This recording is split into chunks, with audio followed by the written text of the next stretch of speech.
Connecticut's #1 local news.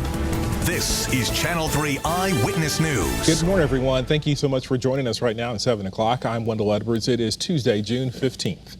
Breaking news right now. Crews working to clean up after a trailer tractor carrying hazardous materials overturned on I-91. We've learned the truck was carrying batteries, and the Department of Energy and Environmental Protection was called to the scene. So right now, all lanes, two lanes were closed between exits 23 and 24.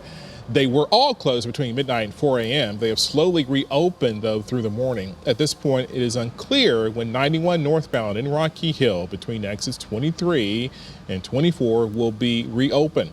We'll send updates on the impacts it's having in the area on the Channel 3 app. We have brand new information on a breaking story from Woodstock. We're learning 4 people in the hospital and 4 dogs were killed inside a house fire on Route 169. Crews were called to the home just after midnight. We're told the house is more than 300 years old and it is a loss. The road was closed for a few hours there while 12 different fire departments worked to put out the flames, but those roads have since reopened. Officials are now looking into how the fire started, and the Red Cross is now assisting families that live there.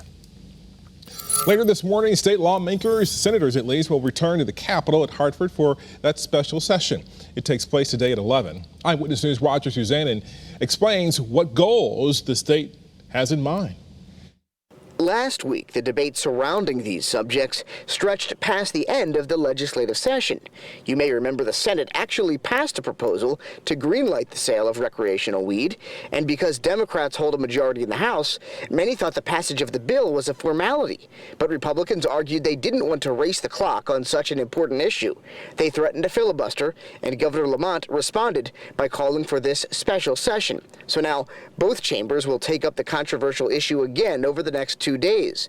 Legislators will also put some finishing touches on the state budget through the passage of an implementer bill.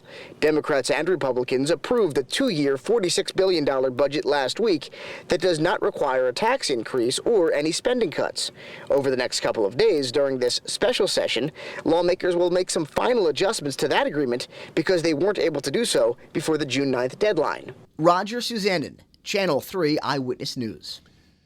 Let's talk about the latest on the coronavirus here in Connecticut. As of this morning, our state's positivity rate remains below 1%. In fact, it's less than 1%. Right now, the positivity rate is coming in at 0.35%. I was trying to say less than half of 1%. So since Friday, though, 21 fewer people are in the hospital, bringing that number down to 50. However, 2 more people did die from COVID-19.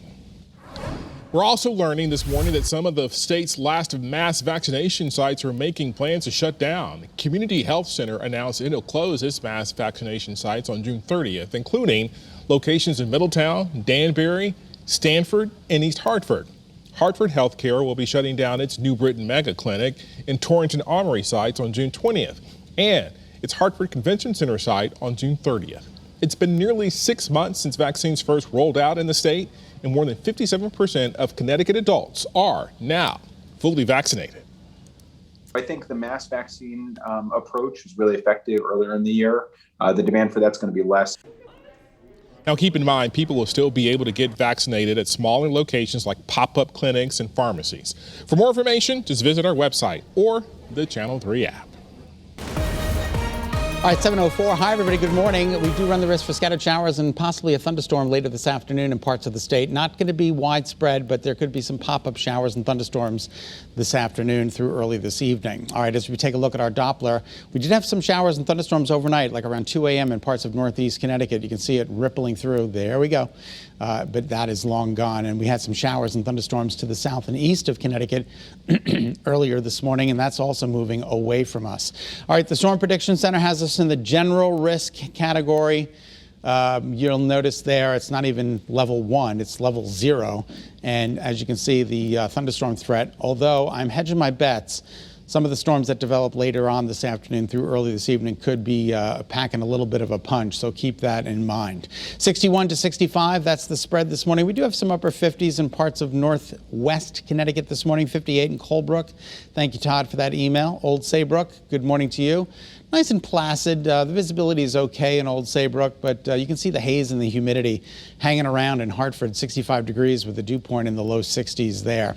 And New Haven, 67 degrees with a wind out of the north-northeast at 5. So as we take you to the temperatures, anywhere from 60 to 67.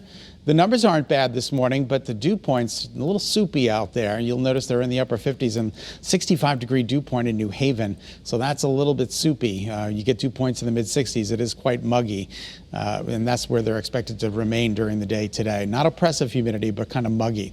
All right, the winds are calm. Good morning to you. Anywhere from 3 to 6 miles an hour, not a big deal.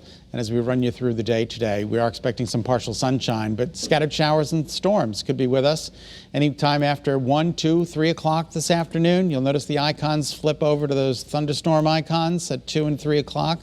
So that is certainly going to be a problem. And then for the shoreline, we're also expecting some scattered showers and thunderstorms. You can see on the wider perspective here, the satellite and radar, just some cloud coverage out there, but we are expecting some partial sunshine during the day today. Now I'm going to widen out the shot. Look to the right of the screen underneath the Channel 3 logo. You're going to see a big white blob that's pulling away. That's Tropical Storm Bill, which formed yesterday and turned into a tropical storm overnight. But that's not going to have any influence on us, except it might stir up a little bit of the ocean. So just be careful if you're swimming in the Atlantic during the day today. You should always be careful anyway. Futurecast, tomorrow's weather today, shows us an hour-by-hour depiction of some partial sunshine around noon, and then some spot showers develop with some instability in the atmosphere. This is around 5 o'clock. Notice between Willimantic and Norwich, we have a little thunderstorm possibility. And then tonight we're going to clear things out, and tomorrow looks amazing. Daytime highs today, mid to upper 70s, warmer with isolated afternoon showers and thunderstorms. Tomorrow, Thursday, Friday, all look amazing. Saturday, a chance for a late day shower or thunderstorm, not a washout by any means, but it's going to be warm on Saturday, 87 degrees. And then Sunday for Father's Day, just a little bit cooler and drier. A nice looking day for Dad. All right, it's 7:07. Wendell, we'll send it back to you. Thank you, Scott, and thank you so much for tuning in to Eyewitness News on this Tuesday. Remember, you can get news and weather updates anytime on the Channel 3 app or on our website. Have a great day.